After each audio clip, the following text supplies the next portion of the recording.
Today we're going to be reviewing the ASUS ROG Flow.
Okay, sorry for putting you through that, but ASUS's marketing material had my freshman year film major juices going because everyone knows if you're a gamer, you probably have blue hair and appreciate reasonably priced Swedish furniture.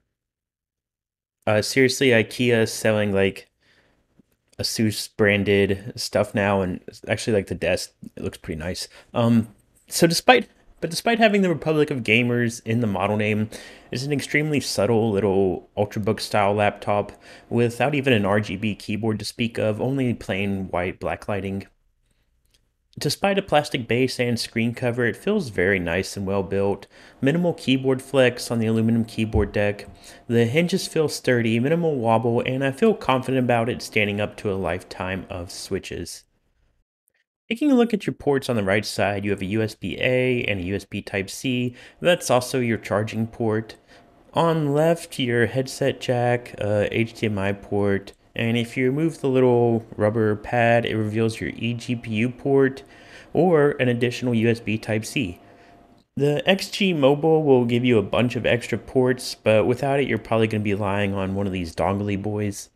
The USB-C is also a display port, which makes me feel like the HDMI port would be better served as another standard USB port instead, so that you could connect, say, a mouse and a keyboard at the same time without the need for any dongles, adapters. Unfortunately, you can't bypass the iGPU with either one of these outputs. You're going to have to buy the XG Mobile to get that benefit. Its weight is just shy of 3 pounds or about 1.3 kilograms. With the 100-watt USB-C charger, it bumps it up to 1.7 kilograms. I haven't opened it because there isn't much to see. Like you would expect in this size laptop, pretty much everything is soldered. The M.2 SSD isn't, but it's already a 1 terabyte, which is the most storage you can currently get in one this small. The Wi-Fi card is, I think, soldered, but either way, it's one of the best you can get, an Intel Wi-Fi 6 AX200. Taking a look at the keyboard, you get a volume and mic shortcut up top and a shortcut for the Armoury Crate software. Speaking of the mic, unlike many of its ASUS siblings, it does not have a webcam. Other notable shortcut keys are key backlit brightness, a shortcut to toggle between lighting effects, and one of my favorites to have the F5 key, or I think it looks like a fan logo, will switch between your performance profiles without having to open up Armoury Crate. The screen is 16 by 10 Full HD, 13.3 inches, 99% sRGB, and it's somewhere in the neighborhood of 300 nits.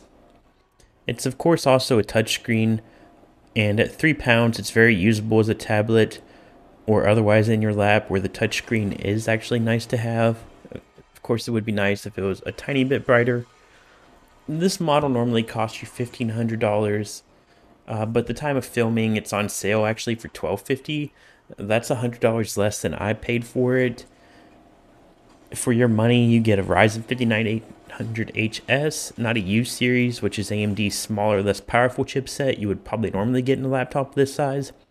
A 35-watt 3050 Ti, and 16 gigabytes of RAM with a 1 terabyte SSD. For another $1,500, you can get the XG Mobile, which comes with a full power RTX 3080, turning this into one of the most powerful gaming laptops made, at least out of the 2021 selection. But honestly, to me, it just doesn't make sense. For around that price, you can get a pre-built desktop with, say, a RTX 3060 Ti, or even a Legion 5 Pro with a 3060 or maybe even a 3070, and have the benefit of two devices, if slightly less powerful. The 16 gigabytes of RAM is 4266 megahertz. I wondered how this was possible since normally DDR4 SODIMM maxes at 3200 megahertz as far as I knew. It turns out this is actually LPDDR, which is a mobile RAM. I was wondering how this stacks up to your standard SODIMM you would normally have, and the answer is it's 16% worse, at least in pass mark to a comparable kit. The Armory Crate software lets you toggle between silent, performance, or turbo mode. And there's a manual settings. Some systems monitoring information like temperatures and clock speeds, your fans, and one cool feature I haven't seen before is it tells you how loud your fans currently are. You can see it says 20 decibel at rest here, no muck switch, but it does have an iGPU mode and a panel power stable mode. Both of these will help you save battery life. Combining these with the battery saver mode, my power plan, it got around 11 and a half hours streaming YouTube, only beaten by the MSI Delta 15 in my testing. Stressing just the GPU only, it pulls a whopping like 35 watts. Running Cinebench, stressing the CPU only, it averages in the mid-40s, peaking up to the mid-50s.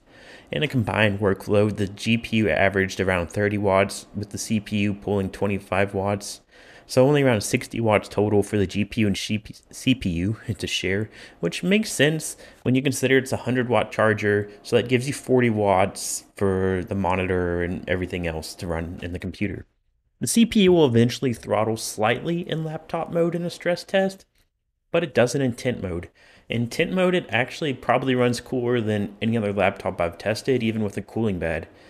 The fans are tiny, but they don't have any whine to them, and they max at around 50 decibels. Onto our benchmarks. In Cinebench R23, the single-core score was 1462, and the multi-core score was 12287, slightly underperforming the 5800H in my Legion 5 Pro, but overall a very strong score for a laptop this small. For 3D Mark, the low wattage on the RTX 3050 Ti really hurts it, putting it slightly under the Victus at a combined score of 4638. Moving on to our gaming scores, it shows it came in slightly below the 2060 my Helios 300 from last year at 67 frames per second, ultra settings in Far Cry 5. Very demanding game like Cyberpunk, in medium, it got 45 frames per second. So to have any hopes at higher graphic settings and a semi-playable experience, I set the DLSS to balanced, and it was still of course blown away by the larger high-end gaming laptops that I've tested on this sequence that didn't have the benefit of DLSS turned on. So in summary, if you're looking for a dedicated gaming laptop for real hardcore gaming, this isn't for you unless you're going to fork out the money for an external video card, the XG Mobile. But if you want an extremely light 2-in-1 that can do casual gaming or okay with medium settings on more demanding games, the 13.3-inch screen is a little bit small for everyday office use, but it has the benefit of, if you bring an external keyboard and mouse with you, you can like put it on a stack of books or something like that and actually have it be pretty ergonomic compared to a normal laptop. I know it's 2022 and the hype right now is on the upcoming next gen, so sorry I took a pretty big hiatus. I had one semester of college to finish up and then the holidays and everything. So thanks for watching. Next I'll still probably do a late 2021 recap of laptops I've reviewed.